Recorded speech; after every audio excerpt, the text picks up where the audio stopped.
the beginning of high school. Very different from each other, they seemed like an odd group to everyone, but nevertheless, they had been very good friends from the very first day they met.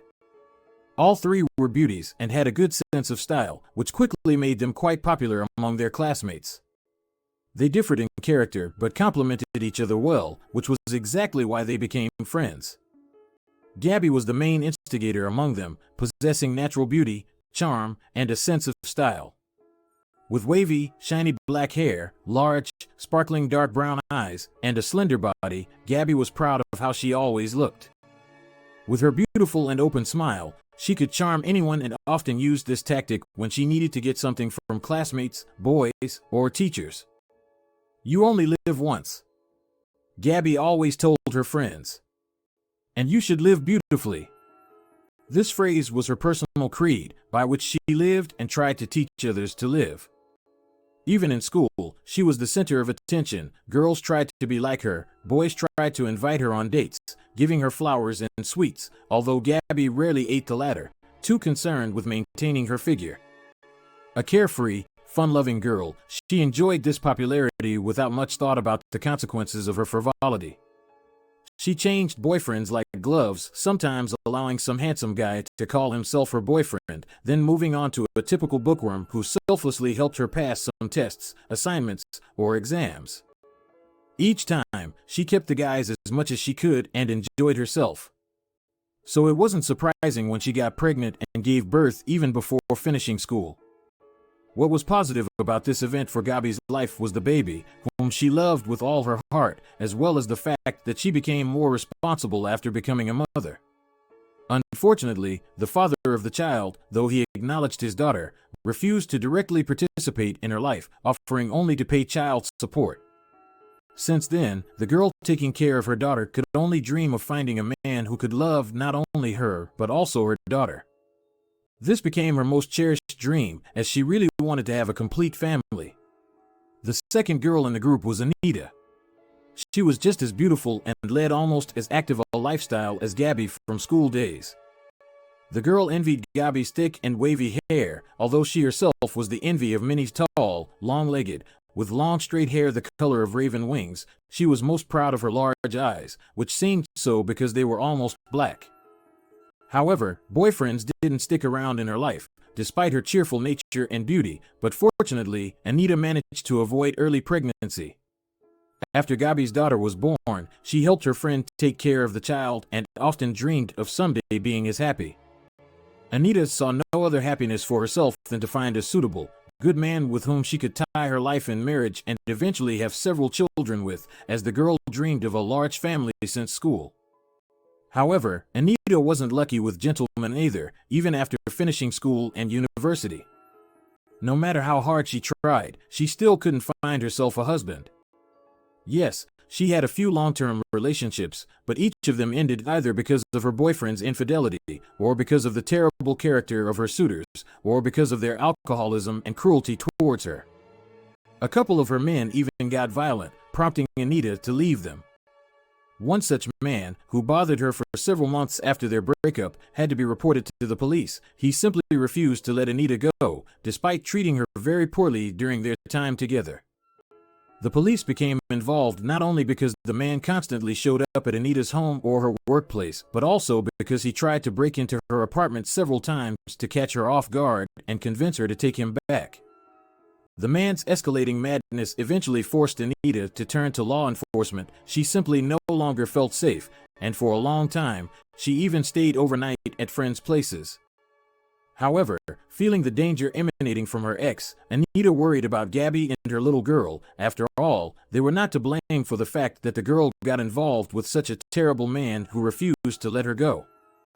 However, as soon as the police got involved in this situation, the man was sent to prison for several years. It turned out it wasn't his first brush with the law, and his former girlfriends also suffered greatly from his persistence and aggressive nature.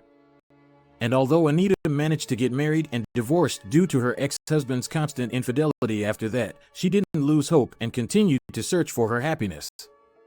She wholeheartedly believed that all her trials and tribulations would someday turn into a real fairy tale, where she would finally have a loving and faithful husband who would be kind and supportive, and a bunch of lively children she could be proud of. As for the third friend, Dolores, she cared not only about her appearance but also about her career. From school days, she was a beauty, though not as dazzling as Gabby or Anita.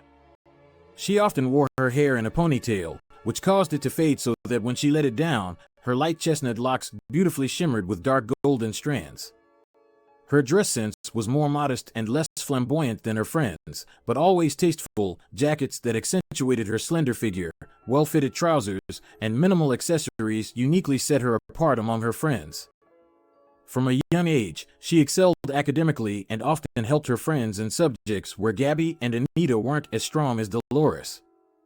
This was the subject of good-natured teasing from her friends, but Dolores didn't take it to heart and understood perfectly well that this was Gabby and Anita's way of trying to convince her that relaxation and fun were just as important as studying.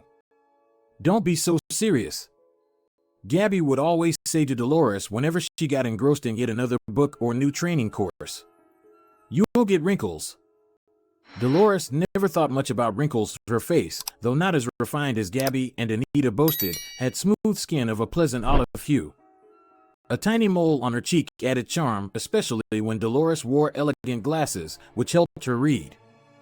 However, after finishing school, she switched to contact lenses because she didn't quite like hiding her almost amber eyes behind spectacles.